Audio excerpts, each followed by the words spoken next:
Não, não, você falou bem, É, vamos que, lá. que eu só não ia dar para o livro dos Hoje só não espíritos. não teve o curso do Livro dos Espíritos, né? Deu para entender direito, O sim. horário ficou conflitante, o horário da consulta médica conflitou. Seria de manhã a consulta, mas a médica que ia me atender saiu da clínica, aí eles passaram para outro médico. Ele só pode atender no horário da tarde. Como não podia me dar o luxo de dispensar, eu tive que ir. Aí cancelamos o Livro dos Espíritos, mas estamos aqui para Ivone da Mara Pereira. Vocês viram aí o apoio que eu pedi? O Evangelho segundo o Espiritismo, capítulo 28, item 9, está aí no WhatsApp de vocês.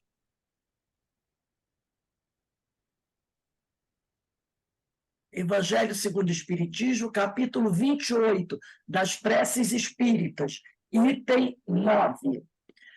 Bem, vamos iniciar o nosso estudo fazendo a nossa prece de abertura. Pai amado, Pai de infinito amor e misericórdia, estamos todos reunidos aqui em teu nome, em nome de Jesus, em nome de Francisco de Assis e dos espíritos amigos, para mais uma tarde de estudos, para mais uma tarde de aprendizado. Te rogamos, ó Pai, que nos abençoe, que nos fortaleça, que nos envolva, nos dando ombros fortes, potencializando, Senhor, as nossas energias, para que a gente possa seguir em frente a nossa caminhada, sempre buscando encontrar no Teu Evangelho a diretriz para que possamos crescer, para que possamos progredir de forma correta, seguindo o exemplo de Jesus. Nesse momento também, sempre te pedimos, Senhor, por aqueles nossos irmãos que se encontram em sofrimento, que se encontram perdidos, desesperançados, que eles, nesse momento, Senhor, possam receber o consolo, possam receber o amparo que necessitam para poder se reerguer, para poder continuar a sua caminhada, mesmo frente a tantas dores, a tantos obstáculos. E também te pedimos, ó Pai, pelos nossos irmãos que estão retornando à pátria espiritual. São muitos, Senhor, que todos possam ser amparados, consolados, esclarecidos, para que assim, Senhor, em breve possam despertar daquele sono e ver a verdade, Senhor, a verdadeira verdade. E que nenhum deles, Senhor, guarde ódio, mágoa, desejo de vingança em seus corações. Assim, envolvidos por essas bênçãos que caem do alto sobre cada um de nós, te pedimos, ó Pai, amorosamente, que nos permita dar por iniciado o nosso estudo da tarde de hoje. Graças a Deus. Bem, meus irmãos, nós estamos aqui, ó, estudo do livro Devassando o Invisível, de Ivone do Amaral Pereira. Nós estamos ainda no capítulo que trata, né, do beletrista, o amigo beletrista. Já estamos chegando ao final, né, desse capítulo, o amigo beletrista. Então, eu vou iniciar a leitura aqui do texto. Eu vou ler um pedacinho da aula passada, quando a gente está falando do beletrista, quando ele diz assim, se quando outrora ele, a voz, se dirigiu, é o doutor Bezerra conversando com a Ivone, explicando algumas questões referentes ao beletrista. E ele diz assim, se quando outrora ele, a voz, se dirigiu pela primeira vez, tentando convencer-vos a anuir, quer dizer, a aceitar aos seus intentos, oferecendo-vos fortuna e glória, vós o tivesses atendido, doutor Bezerra falando para Ivone, resultaria de tal conluio uma obsessão para vós mesmos, a qual possivelmente redundaria em suicídio, pois que teríeis exposto as vossas faculdades positivas, como são as forças inferiores do invisível, visando a interesses mundanos, pois então serias abandonados ao vosso livre-arbítrio, e para ele agravo de responsabilidade. Em situações futuras precaríssimas, pois que o beletrista, pela época, quer dizer, naquela época que ele fez a proposta a ela, ainda não se encontrava em condições de desempenhar um ministério espiritual de tal gravidade, Vejo, porém, a interrogação em vosso cérebro. E o suicídio por ele praticado? Aí o doutor Bezerra vai continuar dando as explicações. Não houve exatamente um suicídio, na expressão costumeira do termo, visto que, pela época do seu decesso físico, quer dizer, na época que ele morreu, ele se encontrava totalmente presa de graves distúrbios nervosos, além de obsidiado pela entidade suicida Maria Elisa. Então, ele estava num desequilíbrio espiritual, emocional, muito grave, né? Estava com uma grave depressão, além de estar sofrendo uma obsessão pela mulher que ele muito amou e que se suicidou, a Maria Elisa, a qual, reconhecendo-se viva em além-túmulo, negava-se a abandoná-lo, afeita, quer dizer, ligada ao elo sentimental que os unira. Então, ela, onde quer que estivesse, ela estava sofrendo muito, ela era uma suicida. Suicidou-se por força daquelas circunstâncias todas e porque não aceitou aquele casamento, não aceitava mais aquele casamento, né? E toda a problemática em relação ao filho dela, que tinha sido tirado dela, então ela estava muito desequilibrada também. E ela se suicida. Então, quando ela desperta do plano espiritual, ela se vê viva, tá? E ela se nega a abandonar o beletrista. E fica ligado a ele graças ao sentimento que os unira, né? Ele, portanto, o beletrista, não teve intenção de matar-se, não premeditou o suicídio, nem mesmo assistiu com os próprios sentidos ao ato que praticou. E assim sendo, não houve o drama consciencial, ou seja, a responsabilidade de consciente infração a uma lei da natureza, porque ele não queria se suicidar. Então, ele não tem esse drama do suicídio, porque não era desejo dele tirar a própria vida. Ele estava em desequilíbrio emocional, espiritual, além de estar sofrendo uma grave obsessão. Aí ele diz aqui, não houve drama consciencial, ou seja, a responsabilidade de consciente infração a uma lei da natureza. No sentido lato do termo. Quer dizer, ele não planejou tirar a própria vida. Caberá, portanto, ao obsessor, que é a Maria Elisa, maior dose de responsabilidade no lamentável fato. Então, veja só o caso, né? Ela, além de ter tirado a própria vida, ainda é responsável pelo estado dele, né? Porque ela ficou ligado a ele, né? E ele sentia a presença dela. Então, isso foi aumentando o processo depressivo dele.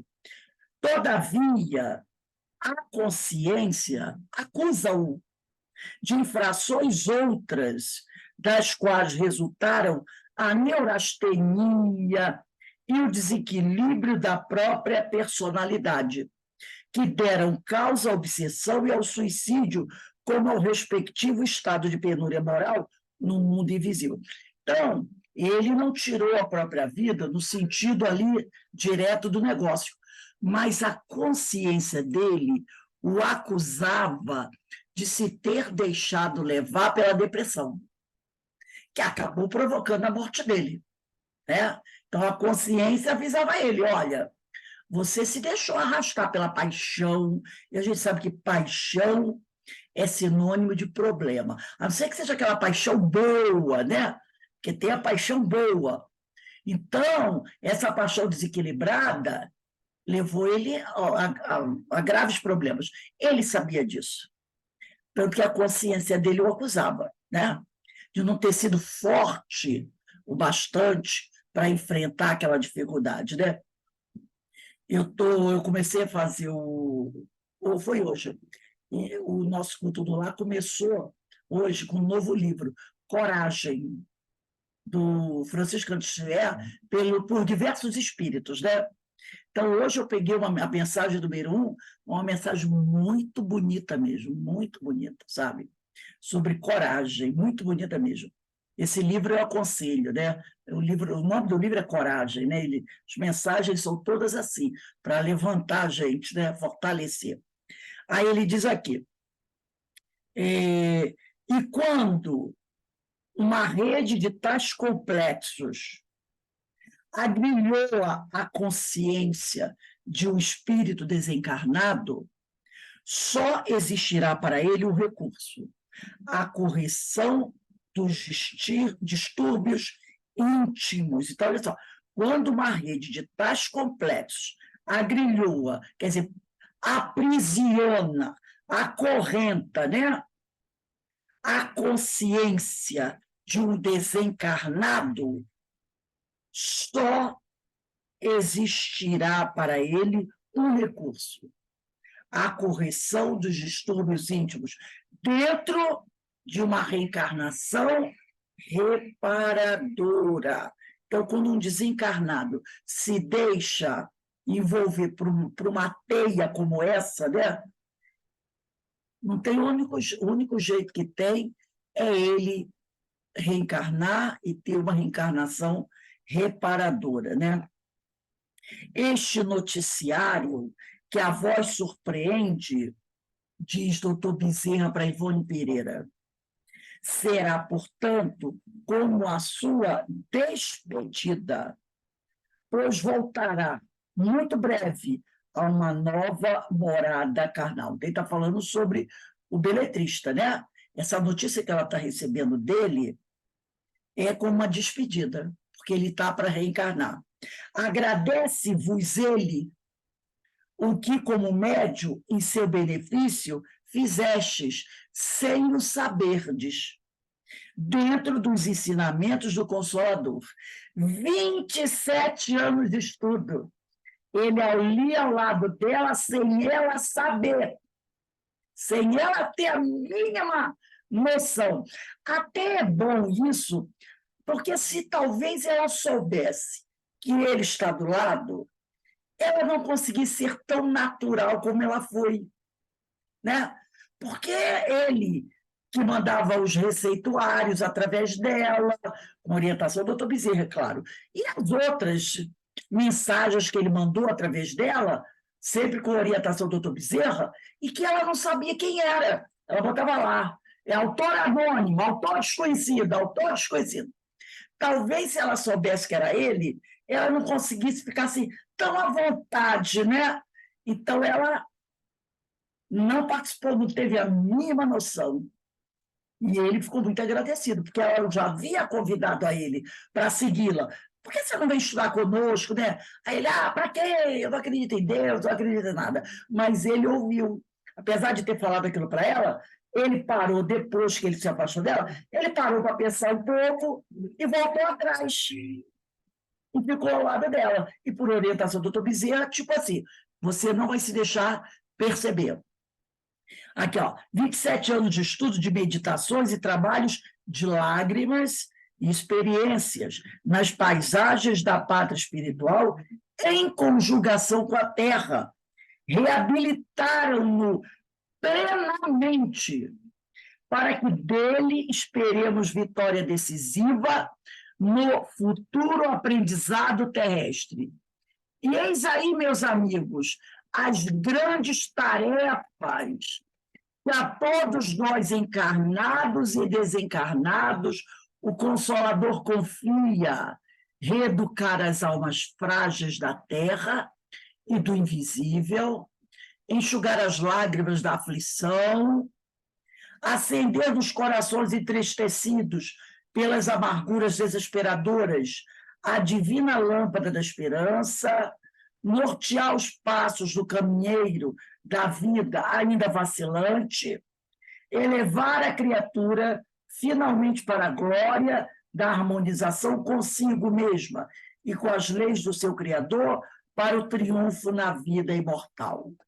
Quem dirá que o Mestre Jesus não tenha colocado ao nosso lado, durante já algum tempo, algum companheiro com quem no passado nós tenhamos tido algum problema grave. E aí, como nós temos uma melhoradinha, não é? Uma melhoradinha, coisa pouca, mas já dá para, né? Já é um palito de fósforo aceso. Esses irmãos talvez não tenham ainda conseguido, nem uma luzinha, né? E aí Jesus coloca ele do nosso lado. Vai lá, acompanha ela. Vê o que ela está fazendo que levou a uma modificação. Não é uma Brastemp, né? Mas já está, né, fazendo uma festa. Então, vai lá e acompanha. Observa. E quem sabe, não é? Pode ser mais de um até. Como disse o companheiro de volta para uma amiga, que disse, eu tenho obsessor, e ela falou assim, minha amiga, eu tenho um fenemê de obsessores. Fenemê é aquele caminhão grandão, né, de obsessores. Quem sabe? Porque é a forma como Deus trabalha, né? Ele diz aqui, eis aí, meus amigos, as grandes tarefas que a todos nós, encarnados e encarnados, o Consolador confia reeducar as almas frágeis da terra e do invisível, enxugar as lágrimas da aflição, acender nos corações entristecidos pelas amarguras desesperadoras a divina lâmpada da esperança, nortear os passos do caminheiro da vida ainda vacilante, elevar a criatura finalmente para a glória da harmonização consigo mesma e com as leis do seu Criador para o triunfo da vida imortal.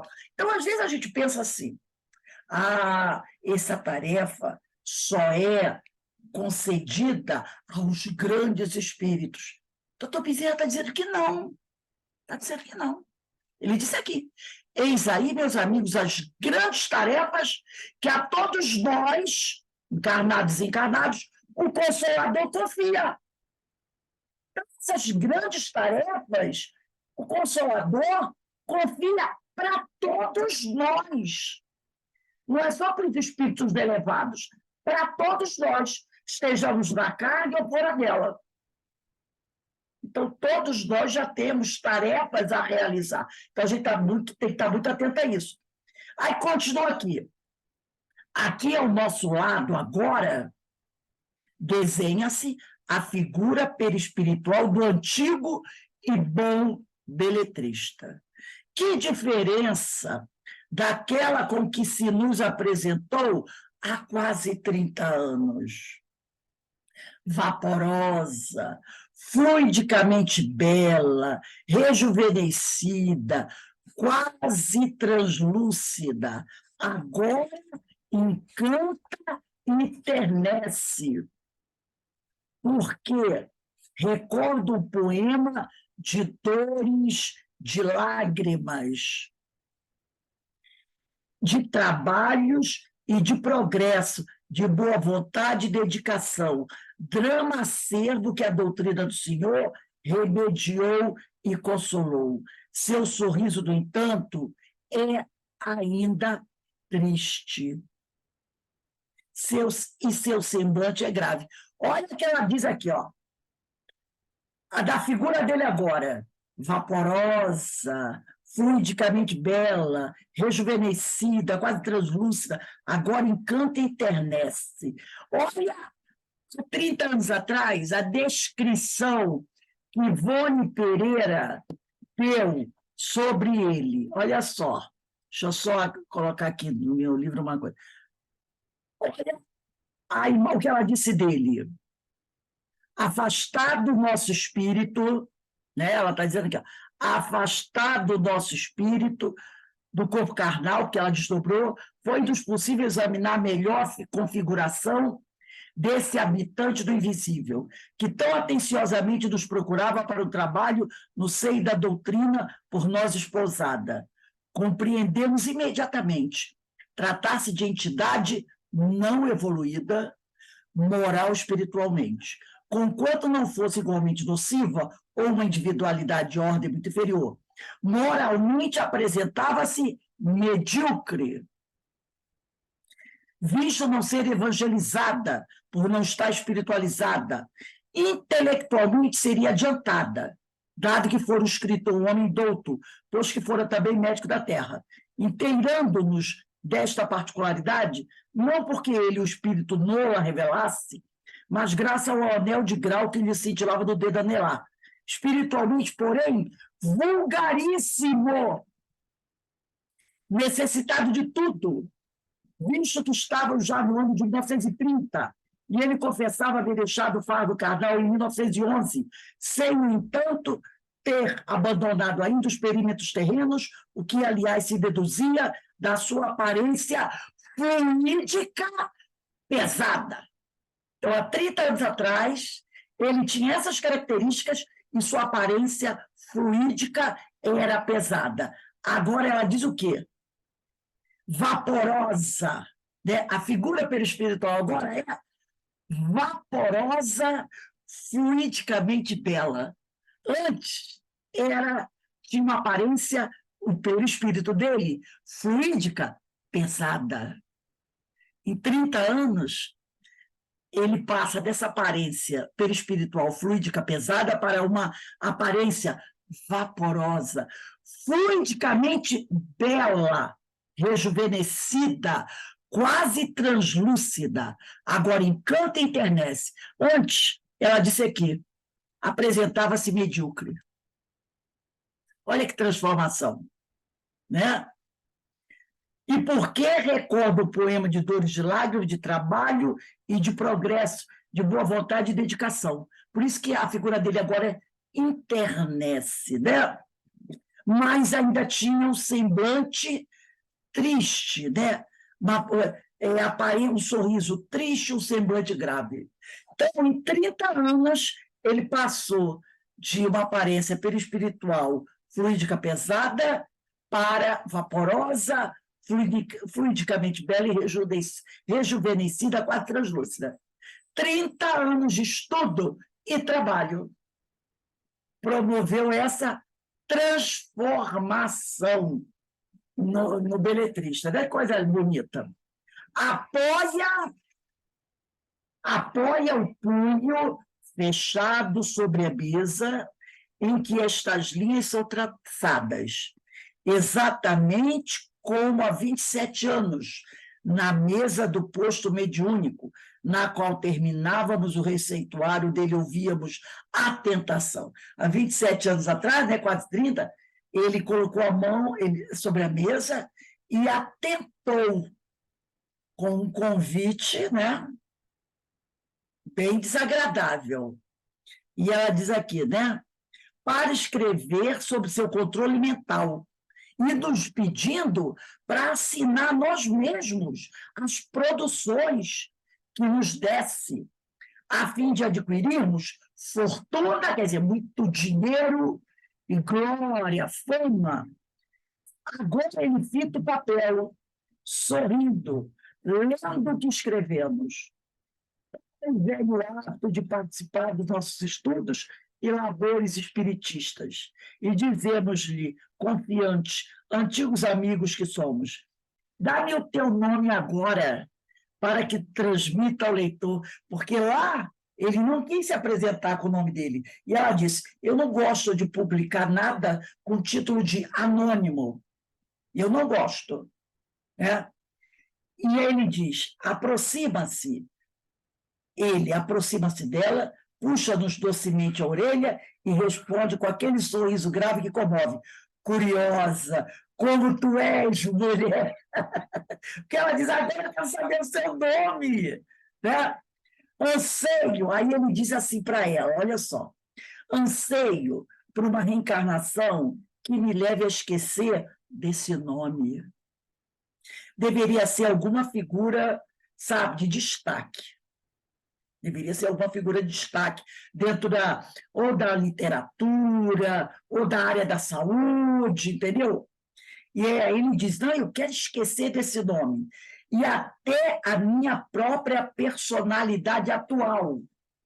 Como queres que eu os relembre ao mundo? Então, ele ainda está, de certa forma, preso à última personalidade que ele teve quando estava na carne. De certa forma, ele ainda, porque ele não teve uma nova reencarnação, ele ainda está ligado àquela personalidade. Por isso que ele diz: eu quero esquecer meu nome, quero esquecer até da personalidade atual. Quer dizer, quando ele diz atual, é a personalidade que ele teve quando estava na última encarnação. A da Maria Elisa, ele quer se esquecer dela. Se ele dá para o nome para ela vai colocar esse nome. Aí todo mundo que lê esse livro vai pensar assim: vamos inventar que tenha sido o João das Trombetas, alguém muito famoso na área da saúde, na área da literatura, entendeu? Não, tchau. Toda vez que alguém estudar Devassando Invisível, daqui a 50 anos vai dizer: olha a vida do João da Trombeta, como é que era. Olha o que João da Trombeta fez. Onde ele estiver, ele vai ficar ligado ao João da Trombeta, que é a personalidade que se apagou. Por isso que ele não quer, porque ela ia publicar. Quando a gente lê esse agora, nós, como somos também curiosos, a gente ia dizer assim: caramba, foi fulano de tal, não é assim? Ia ficar gravado aí. Então, de certa forma, a gente estaria sempre o quê? Fazendo um link com ele. Toda vez que alguém lesse ou criticasse a vida dele, estaria fazendo um link com a nova personalidade dele, onde quer que ele estivesse. Então, ele quer apagar tudo, né?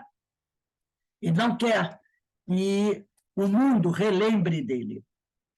Fez um gesto, aí o beletrista fez um gesto para retirar-se, traindo certo amargor com a recordação.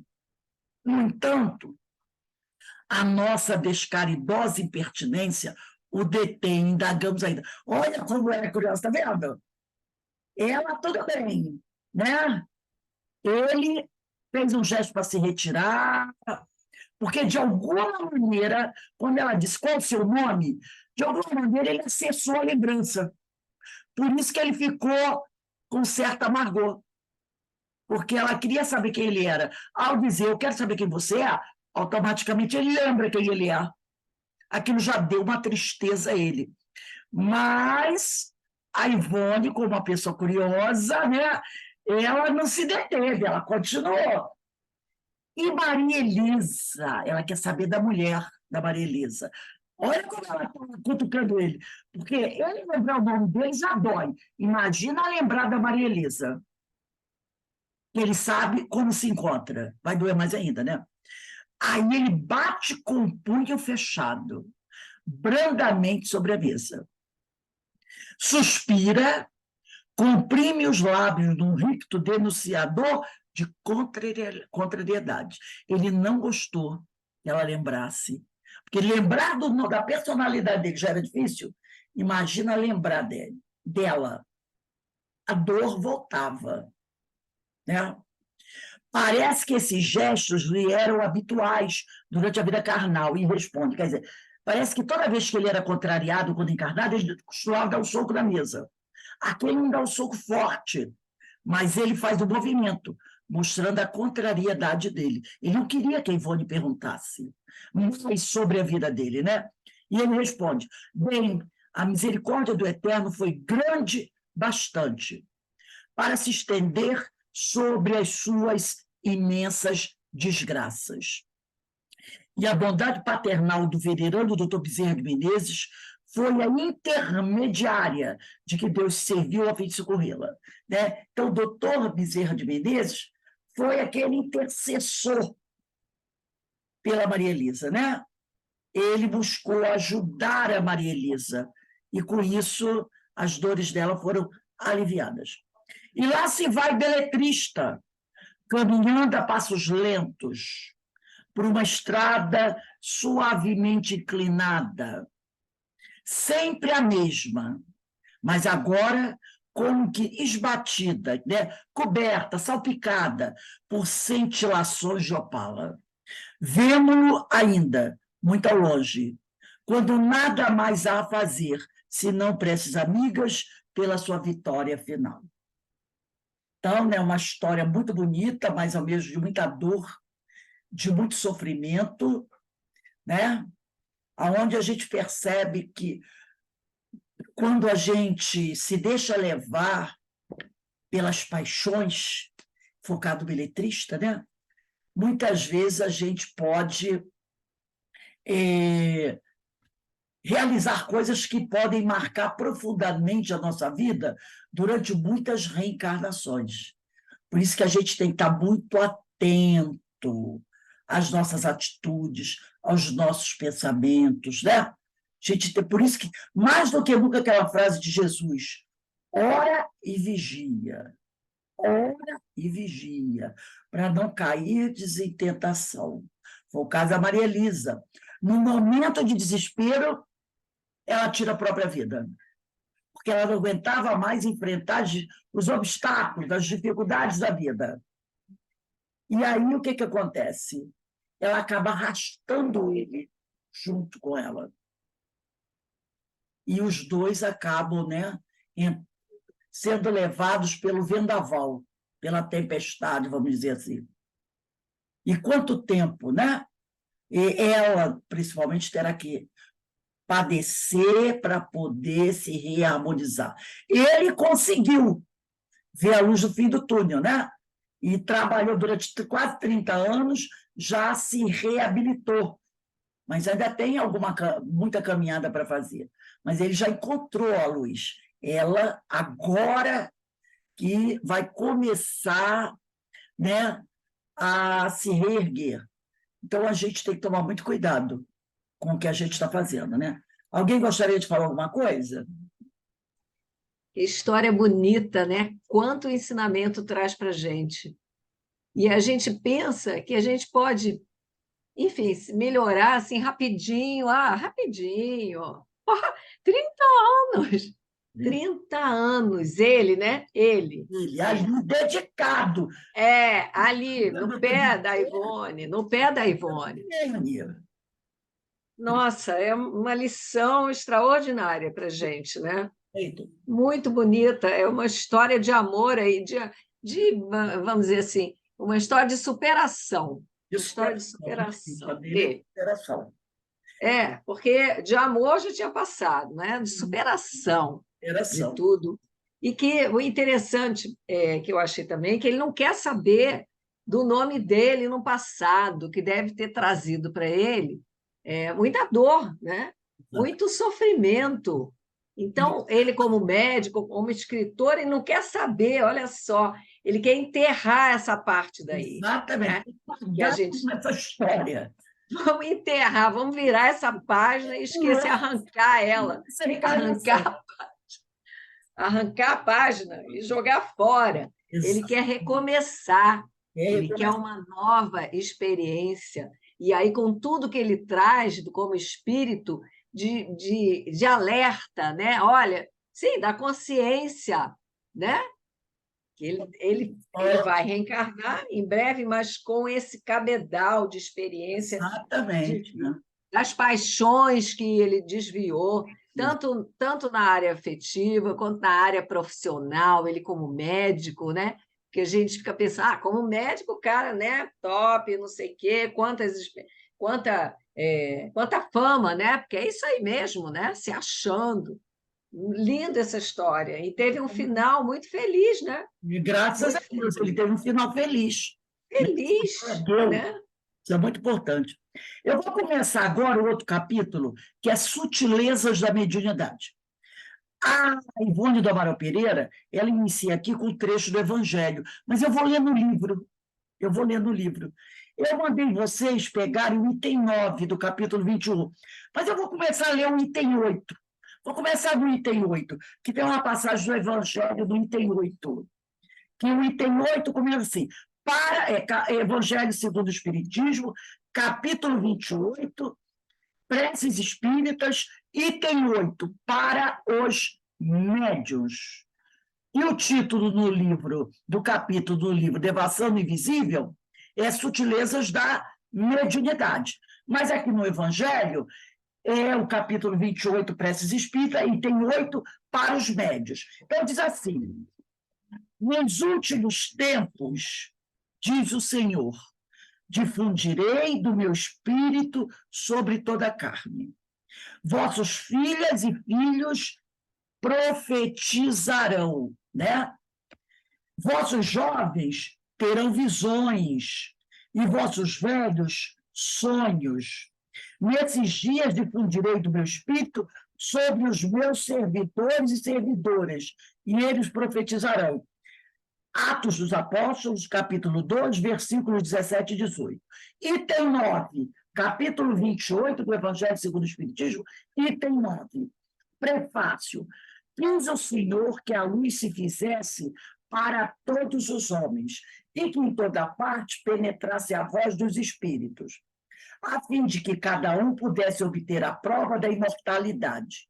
Com esse objetivo é que os espíritos se manifestam hoje em todos os pontos da Terra.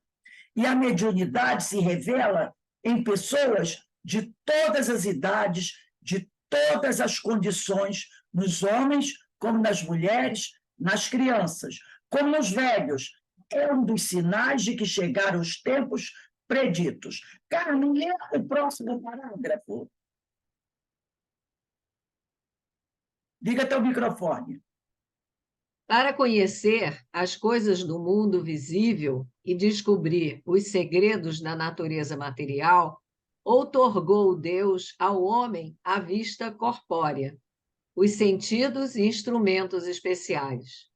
Com o telescópio, ele mergulha o olhar nas profundezas do espaço, e com o microscópio descobriu o mundo dos infinitamente pequenos. Para penetrar no mundo invisível, deu-lhe a mediunidade.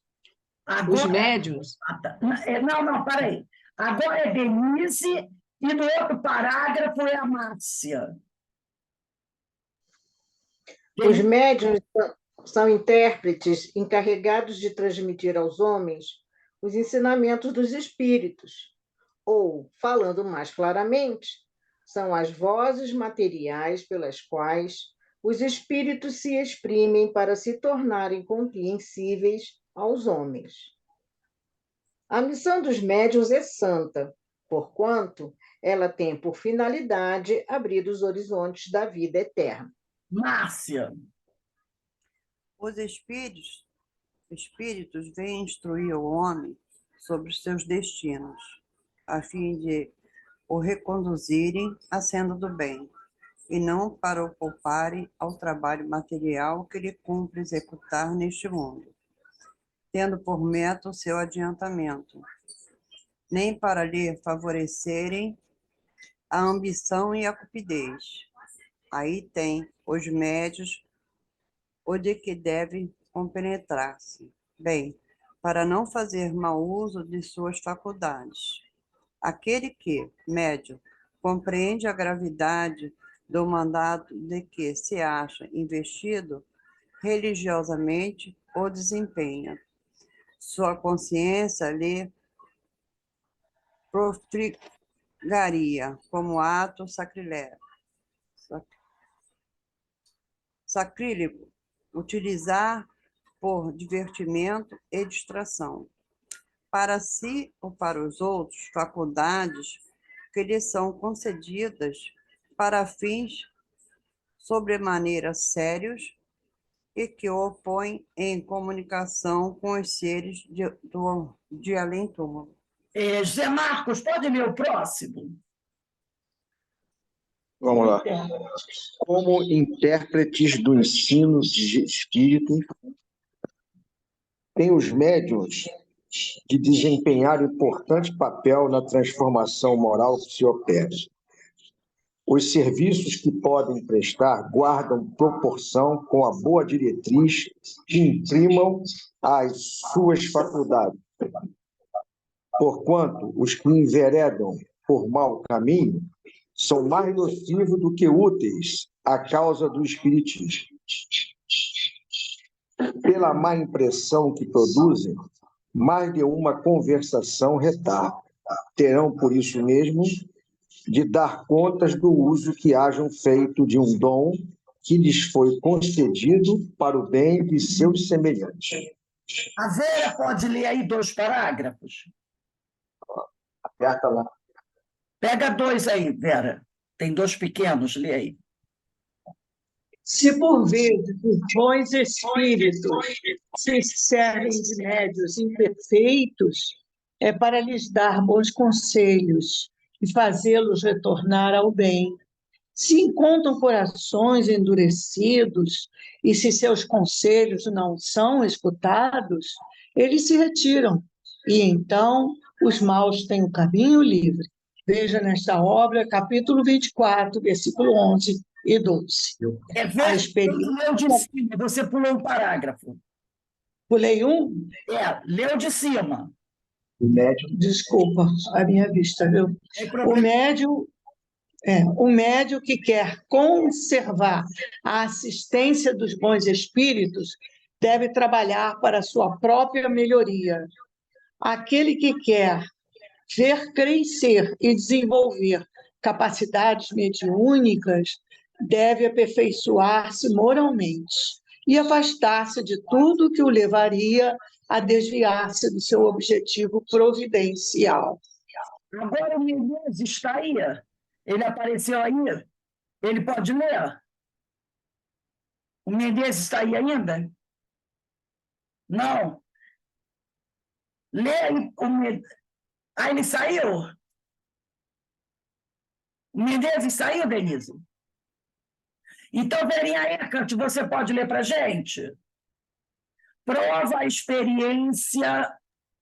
Ô, Rose, eu cheguei agora, eu nem faço esse curso, eu não tenho nem ideia do que está acontecendo. Bom, eu vou ver se eu consigo começar na próxima semana. No capítulo 28, item 9. Então, diz aqui, prova a experiência que da parte dos que não aproveitam os conselhos e recebem dos bons espíritos, as comunicações, depois de terem revelado certo brilho, durante algum tempo, degeneram pouco a pouco e acabam caindo no erro, na verbiagem ou no ridículo, sinal incontestável do afastamento dos bons espíritos. Isso aqui é muito importante, né? Conseguir a assistência destes, afastar os espíritos levianos e mentirosos, tal deve ser a meta para onde convirjam os esforços constantes de todos os médiuns sérios. Sem isso, a mediunidade se torna uma faculdade estéril, capaz mesmo de redundar em prejuízo daquele que a possua, pois pode vir a ser causa de perigosa obsessão. Denise, lê o último parágrafo. O médium que compreende o seu dever, em vez de se orgulhar de uma faculdade que não lhe pertence, pois que ela pode lhe ser retirada, atribui a Deus as boas coisas que obtém. Se as suas comunicações merecem elogios, ele não se envaidece com isso, pois sabe que elas são independentes do seu mérito pessoal.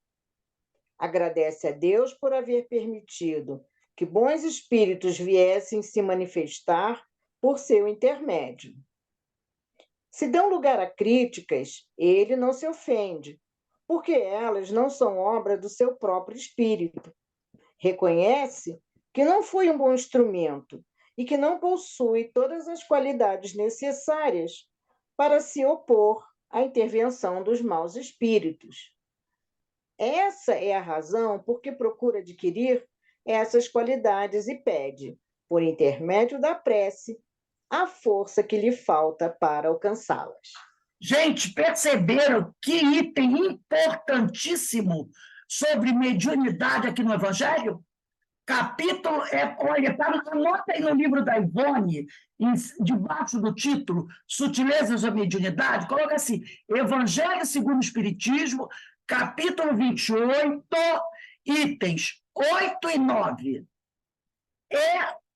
Dois itens importantíssimos. O item 8 é uma passagem do Evangelho, da Bíblia, né, do Novo Testamento, e o item 9 é um esclarecimento de Kardec, tá? Evangelho segundo o Espiritismo, capítulo 28, itens. O capítulo 28 é Preces Espíritas, itens 8 e 9. E o título é Para os Médios. Item 8, para os médios. E o item 9 é o esclarecimento de Kardec. Muito, muito, muito importante esses dois itens. E agora, voltando ao livro da Ivone, eu vou ler mais um pedacinho para a gente encerrar.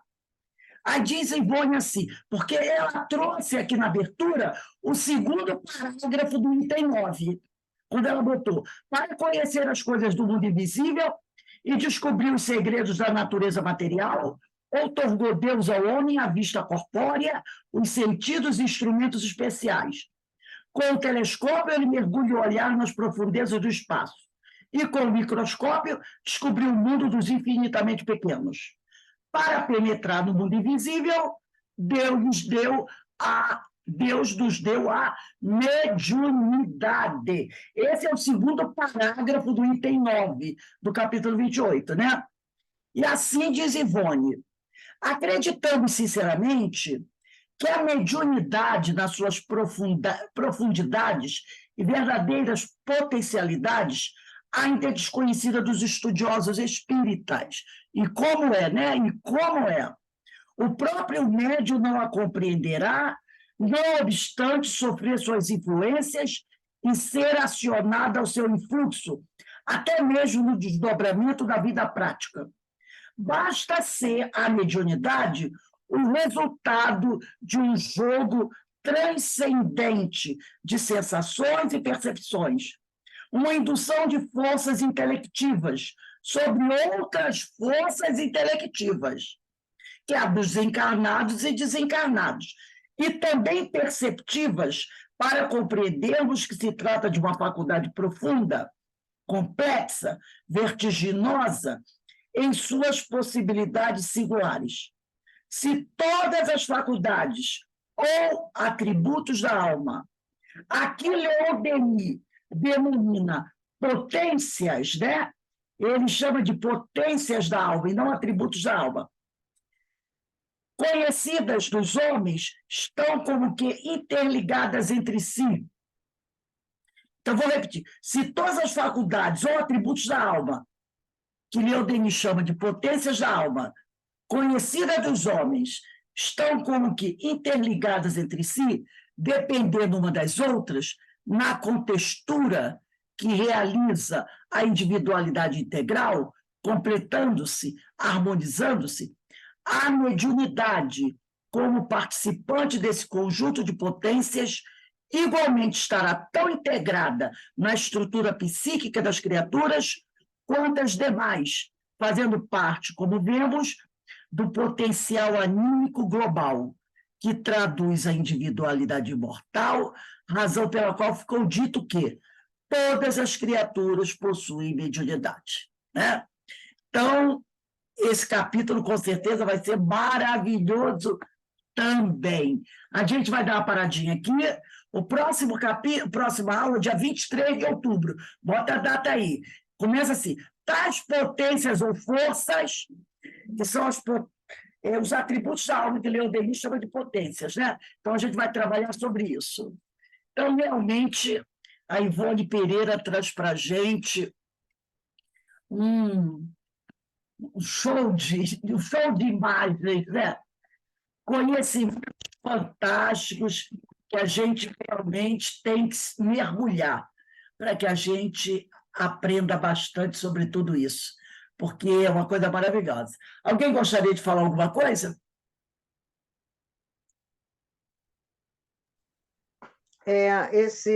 Ivone é realmente maravilhosa, né?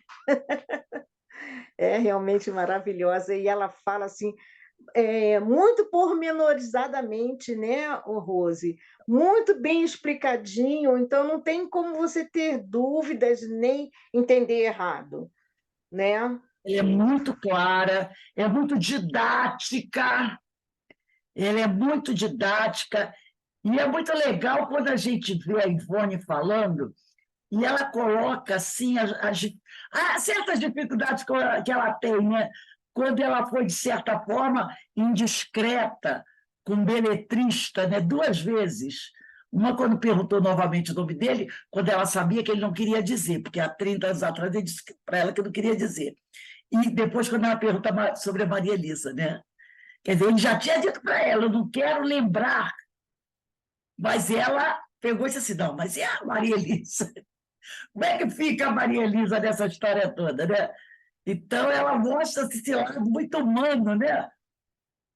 Com o qual a gente se identifica. É muito interessante isso. Muito bom mesmo. Então, gente, e esse trecho do Evangelho que a Ivone trouxe para a gente, né?